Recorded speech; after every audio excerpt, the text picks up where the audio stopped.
जय माता की मित्रों, मैं धनेश्वर महतो। भारत सरकार जगह जगह अपने पूरे हिंदुस्तान में अपने अपने कार्यकर्ताओं को हर पंचायत बाय पंचायत कृषि कानून के विषय में जानकारी देने के लिए भारत सरकार अपने कार्यकर्ताओं को भेज रही है और किसानों को समझाने का प्रयास कर रहे हैं। लेकिन वो किसान है कौन?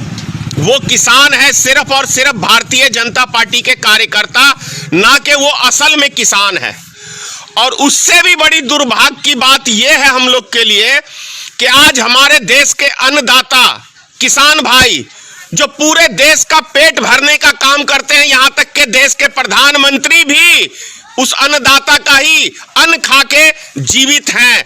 और देश के एक एक राजनेता हो, छोटे हो बड़े हो या कोई आम कर्मचारी हो या आम नागरिक हो, वो सब के सब इस देश के अन्नदाता का ही अन्न खा के जीवित हैं। लेकिन आज हमारे देश के अंदर हमारे देश के अन्नदाता आज अपने ही वजूद की लड़ाई लड़ रहे हैं दिल्ली के बॉर्डर के ऊपर।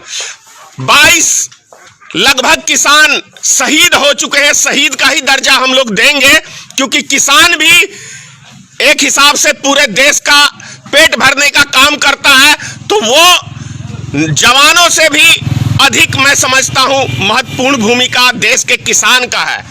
तो मैं आपको जो खेती करते हैं गांव के अंदर, मैं उन किसान से इस साल धान की फसल सरकार ने अब तक बिहार सरकार ने नहीं खरीदा है, मैं आपको डायरेक्ट किसान से बात कराऊंगा। क्या उनका दुख है, क्या दर्द है, ये बात आप लोग डायरेक्ट किसान से ही समझने का प्रयास करेंगे हम लोग। क्योंकि अभी धान की जो फसल हुई थी बिहार के अंदर, यूं तो कहें दरभंगा मधुबनी जिले के अंदर बाढ़ में सबकी फसल खत्म हो गई, दोबारा रोपा फिर बाढ़ आ गया, यानी किसानों का फसल पूरी तरह से नष्ट हो गया।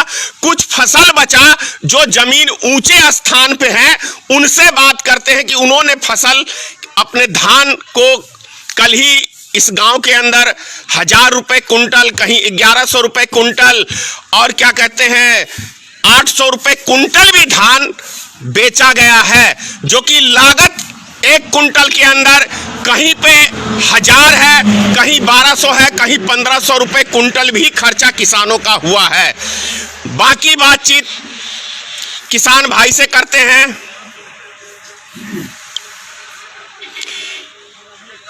जी, क्या नाम हुआ आपका? रामविलास महतो।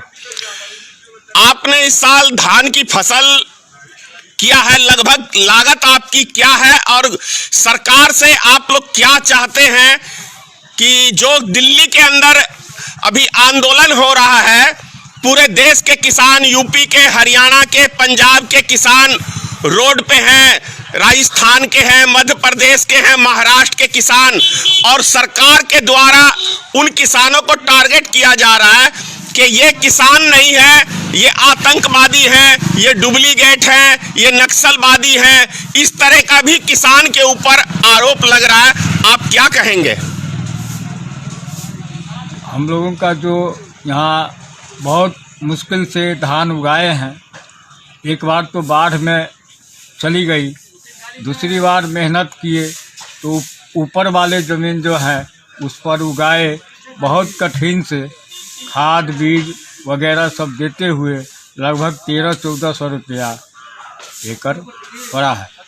लेकिन उपज वही 1 मन के हिसाब से कट्ठा का हिसाब पड़ा है, माने 1 कुंटल का एकड़ पड़ा है। अब समझिए 1 कुंटल बेचने पर हमको एकड़ हो गया 1 बीघा। आपको जानकारी दे दूं, 1 बीघा हो गया तो 1 बीघा बहुत जमीन होता है।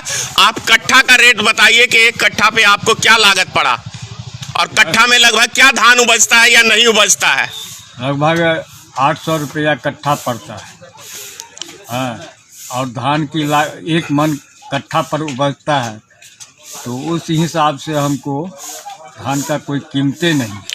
आप समझ सकते हैं कि रामविलास जी का कहना है कि 800 रुपए कट्ठा हमको लागत आता है और इसकी भी कोई गारंटी नहीं है कि बाढ़ में फसल रहेगी या डूबेगी, इसकी कोई गारंटी नहीं है।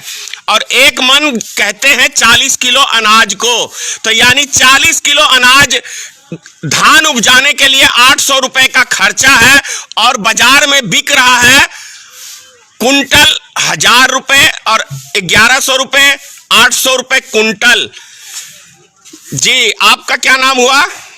राम प्रसाद महतो। आप बताएंगे धान की जो इस साल फसल हुई है वो उसका लागत क्या है और क्या उसका खर्चा है, और जो सरकार आरोप लगा रही है दिल्ली में किसान के ऊपर के ये गलत आंदोलन कर रहे हैं, हम कृषि कानून आम जनता के हित के लिए पास किए हैं, इससे क्या लग रहा है आपको? और जो किसान की मांग है कि जैसे हमारा एक बिस्कुट का दाम प्राइस फिक्स होता है, दूध का ही अभी प्रधानमंत्री जी ने कहा कि दाम मतलब दूध जो है 25% किसान पैदावार करते हैं और उनको अच्छा आमदनी है, तो दूध की भी जो दूध है उसका भी एक मूल्यतम प्राइस फिक्स होता है, कभी दूध का दाम घटा नहीं है। लेकिन किसानों का जो फसल होता है उसका कोई सीमा नहीं होता है, कभी किसी साल कुछ रेट, किसी साल कुछ रेट। इस पे आप क्या कहेंगे? और दिल्ली के किसान जो रोड पे बैठे हुए हैं वो सही में आपको आतंकवादी लगते हैं, नक्सलवादी लगते हैं, या उग्रवादी लगते हैं, या खालिस्तानी लगते हैं, या पाकिस्तानी लगते हैं? ये किसान भाइयों के प्रति सरकार के नुमाइंदों की टिप्पणी है, आप इस पे क्या कहेंगे? आंदोलन में जो है किसान, वो तो किसान ही है, वो उग्रवादी नहीं है। दूध का कीमत 40 रुपये बिकता है, लेकिन एक मवेशी का दूध यहाँ 2.5 से 3 लीटर होता है। वो 40 रुपये, उसमें पूरा परिवार लगा हुआ रहता है। और यहाँ तो फसल जो है 3 साल 4 साल पर कभी धान उगता है, नहीं तो पूरा रोजी में चला जाता है। किसान का सारा पैसा भूल जाता है। वो बाहर से अगर जो है बच्चा लोग कमा करके नहीं भेजे तो यहाँ गुजारा करना भी मुश्किल है जी।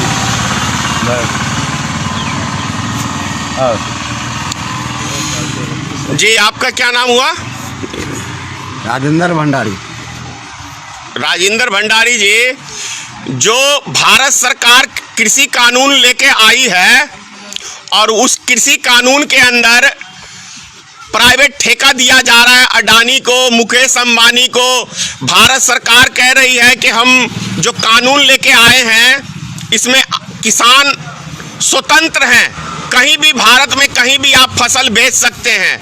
तो मेरा ये प्रश्न है कि जो किसान 10 कुंटल अनाज उपजाया है और उसे ब्लॉक में नहीं खरीदा जाएगा, पैक्स के द्वारा नहीं खरीदा जाएगा, तो क्या किसान 10 कुंटल अनाज लेके पटना बेचने जाएगा? और पटना बेचने में भी कोई गारंटी नहीं है कि उनकी फसल को वहाँ बिकेगा नहीं बिकेगा, क्या दाम मिलेगा, ऐसा कोई गारंटी नहीं है। दूसरी चीज, भारत सरकार ये कह रही है कि दिल्ली में जो किसान आंदोलन किए हुए हैं कि ये नक्सली हैं, ये खालिस्तानी हैं, ये उग्रवादी हैं, ये आतंकी हैं। इस तरह का सरकार के नुमाइंदों के द्वारा, नेताओं के द्वारा उनको आतंकी कहना, ये कितने हद तक देश के किसान के प्रति जायज लग रहा है आपको? नहीं, ये तो सरकार की नीति गलत है, क्योंकि जितना भी दिल्ली में हमारे किसान भाई आंदोलन कर रहे हैं वो आतंकवादी नहीं बल्कि किसान ही हैं। इसलिए मैं सरकार से अपना अपील करना चाहता हूं कि जो सरकार की मांग, किसानों की मांग है, उसे जायज़ समझें।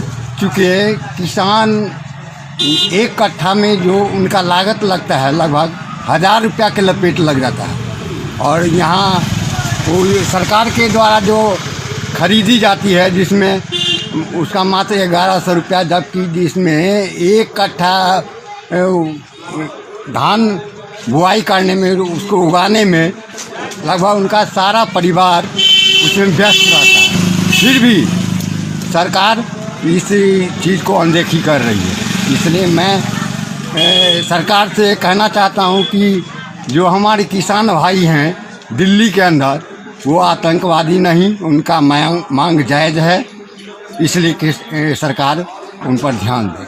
धन्यवाद।